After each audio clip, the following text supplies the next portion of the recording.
Tati, vim aqui te responder já com 3 tijolinhos à amostra. O certo mesmo seria a gente ter utilizado esse daqui, que é o refratário.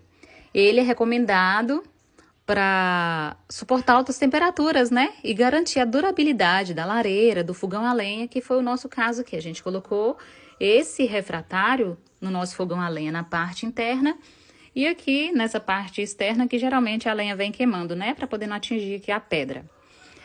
Esse tijolinho aqui é o tijolinho de barro rústico, foi o que nós utilizamos na nossa lareira. Olha aí, ele é todo imperfeito, tem muita imperfeição mesmo, todo defeituosinho. Virar esse lado aqui. Olha aí como ele é. Então, nós utilizamos na nossa lareira esse daqui. Esse daqui é o tijolo maciço. É o tijolo lisinho, perfeitinho, todo bem acabado. Então, esclarecendo a sua dúvida, talvez a dúvida de outras pessoas também, esse daqui foi o tijolinho que nós usamos, o tijolinho de barro rústico.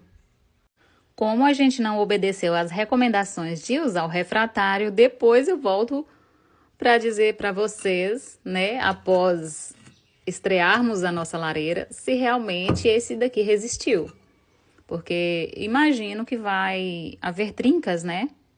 Mas volto para falar para vocês depois.